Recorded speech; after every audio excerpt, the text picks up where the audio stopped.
मित्रों, उदय सिंह चौहान का सप्रेम प्रणाम। आज हम अगली कड़ी शुरू कर रहे हैं। उस अगली कड़ी की कुछ विशेषताएं हैं, वो आपको सबको समझनी पड़ेगी। अब हम मिलकर एक कदम आगे चलना चाहते हैं और ये एक कदम जो है एक नई सोच है। जानिए इस सोच क्या है। विश्व मैत्री अभियान जब से शुरू किया है तो कुछ न कुछ नई बातें आपके समक्ष हम पेश करने जा रहे हैं। आप इन बातों का हार्द समझिए। पहला है कदम एक विश्व अर्थात एक शासन। दूसरा है एक विश्व मन एक धर्म, मानव धर्म। और तीसरा है एक बेटी एक गाय। ये हमारे 3 संकल्प जो है विश्व मैत्री अभियान के, बहुत सोच समझ के शिकागो में रहने वाली कुसुमबेन पटेल, जिनका हम बार बार जिक्र कर रहे हैं, उसने ये 3 कार्यक्रम को आगे बढ़ाने के लिए और उसमें सहयोगी बनकर काम करने वाले हीरो ऑफ द नेशन से जाने जाने वाले छत्तीसगढ़ के बागबहार गांव के हरी बाबा हरि सिंह सिद्धार्थ जी, इन लोगों का संकल्प है कि हम इस तरह से सबको जोड़कर काम करेंगे विश्व मैत्री अभियान में, और सबको जोड़कर इसको सिद्ध करने के लिए हम तन मन धन लगाएंगे। इस तरह से वो लोग जुड़े।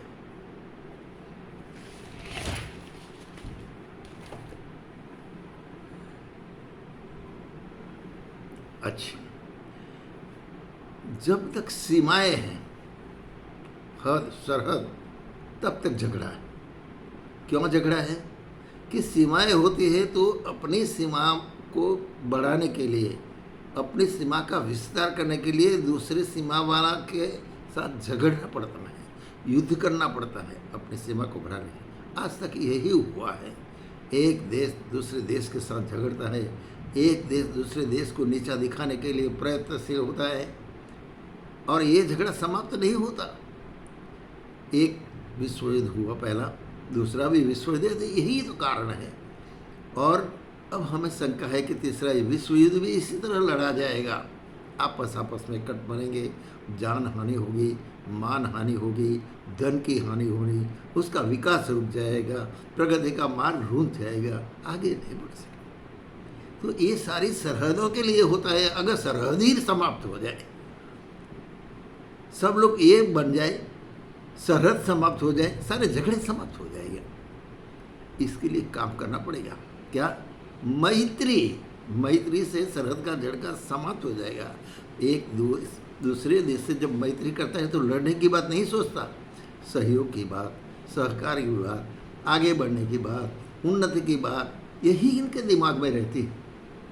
लेकिन जब मैत्री नहीं होती तो दुश्मनी बढ़ती है, दुश्मनी बढ़ती है तो फिर झगड़ा होता है, मारकाट होती है, विकास रुक जाता है, प्रगति नहीं होती, उन्नति नहीं होती, लोग खत्म हो जाते हैं। तो भाई साहब, ये जो सरहदी झगड़ा है ना, उसको समाप्त करने के लिए हमें क्या करना पड़ेगा? एक शासन। सभी देश अगर मित्र बन जाए और जुड़ जाए तो एक ही शासन, एक ही कायदा सबके लिए मान्य हो रहेगा। न कोई झगड़ा, न कोई टंटा फिसाद, बस सब प्रेम से रहेंगे, शांति से रहेंगे, आनंद से रहेंगे। कहीं भी आना जाना है, कोई रोक टोक नहीं। ऐसा होना चाहिए।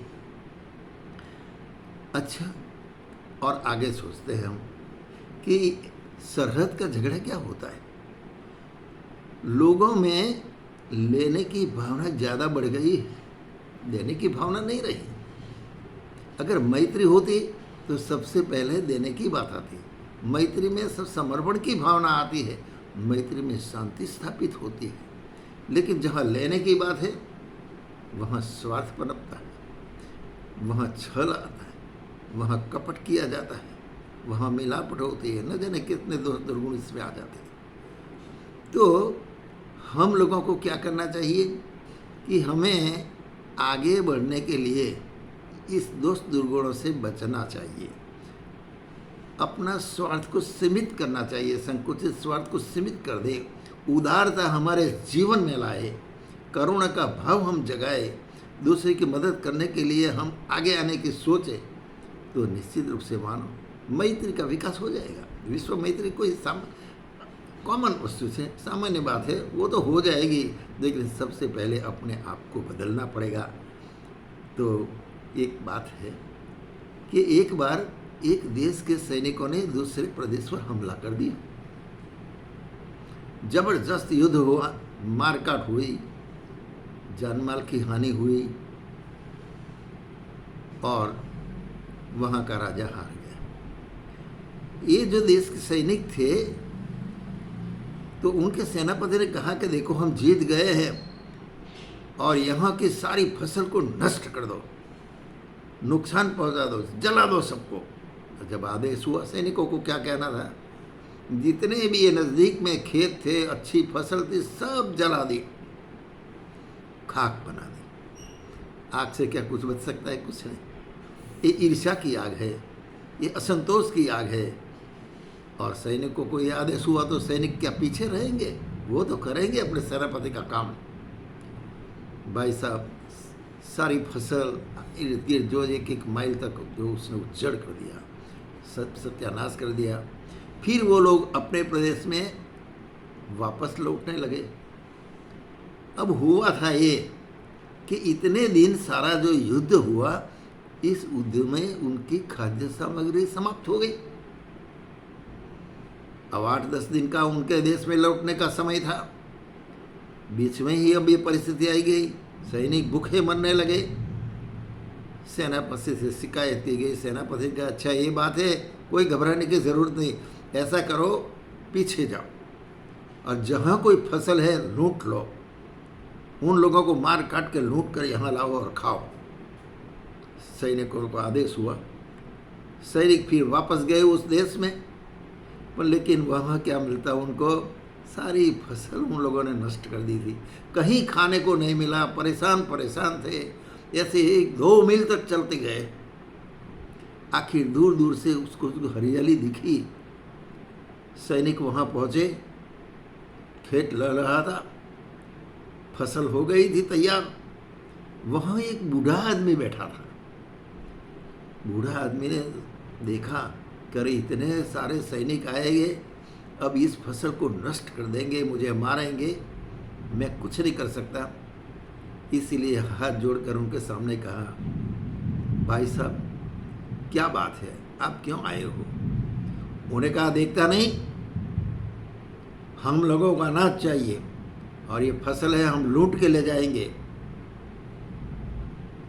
उसने हाथ जोड़ के विनती की, अच्छा भाई साहब एक काम करिए कि ये जो खेत है ना, इससे भी अच्छी फसल थोड़ी दूर मेरे साथ चलो, मैं बताता हूँ, अब वहाँ आओगे तो इससे ज़्यादा आपको मिलेगा।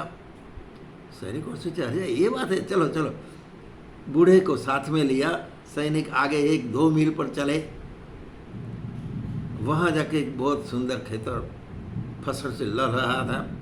बूढ़ा वहाँ जाके कहा, देखो भाइयों, ये फसल तैयार हो गई है, आप इसमें से जो चाहे वो ले जाइए, कोई दिक्कत नहीं।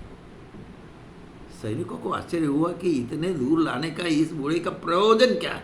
पूछे, फसल तो बीच में भी थी, तो यहाँ तक क्यों लाया वो? उन्होंने कहा, भाई साहब ये बताइए कि फसल बीच में आपने नहीं लेने दी और यहाँ तक आपको लाने का कोई प्रयोजन है आपका?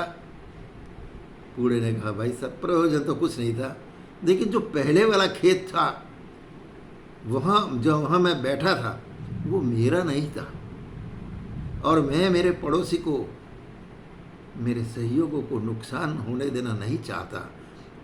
इसीलिए मैंने आपको यहाँ तक लाने की कोशिश की। आप यहाँ आए, अब ये खेत मेरा है, आप चाहे ऐसे लूट लो, मुझे कोई दिक्कत नहीं, लेकिन दूसरे का खेत आप लूटो, ये मुझे अच्छा ही लगा, इसलिए मैंने आपको यहाँ तक लाने का साहस किया है।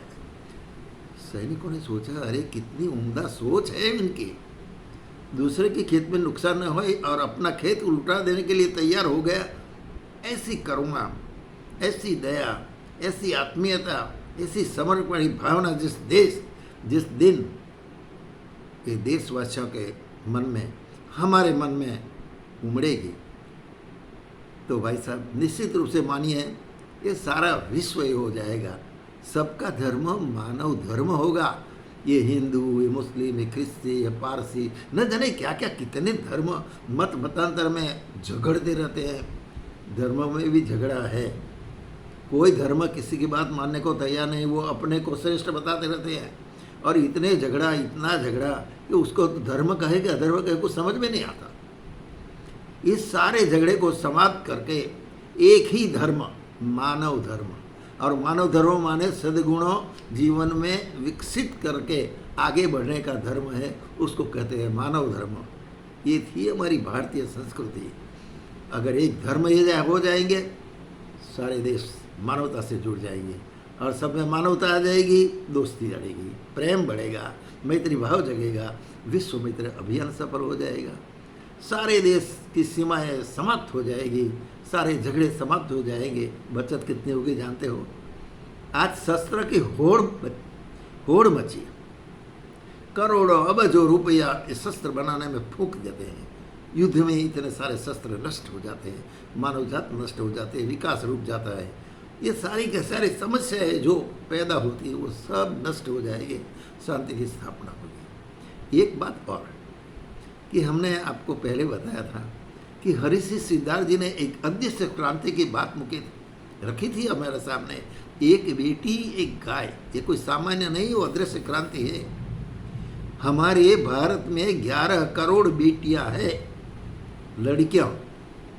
वो 11 करोड़ को इतना इनकी आर्थिक स्थिति नहीं है कि जिससे वो अपने को विकसित करे, अपने को शिक्षित बनाए, अपना जीवन निर्वाह के लिए उनके पास कुछ हो, कुछ नहीं। ऐसी लड़कियों के लिए ये योजना बनाई गई है कि उनके परिवार में एक गाय दान कर दी जाए। इससे क्या होगा वैसा जानते हो? ये गाय की जो उपज आती है, आय होती है, इससे उनको शिक्षित होना मुश्किल नहीं रहेगा। इसका जीवन निर्वाह होगा, आर्थिक सरभर पगभर बनेगी, आगे विकास करेगी। 11 करोड़ लड़कियों और 11 करोड़ गायें, और 11 करोड़ गायें अगर आबादी इस देश में जाए तो दूध की क्या कमी रहेगी? है, ये दूध घी की नदियाँ बहेगी। गाय माँ है, ये माई का लालन पालन पोषण सब कुछ करने वाले ये भारत के धार्मिक लोग जब 11 करोड़ गाय पालेंगे, इतनी बड़ी गौशाला हो जाएगी तरह तरह सब जगह, और 11 करोड़ बच्चियों इनके पोषण से अपने को विकसित करेगी। कितनी बड़ी क्रांति वाली बात है। तो एक गाय एक बेटी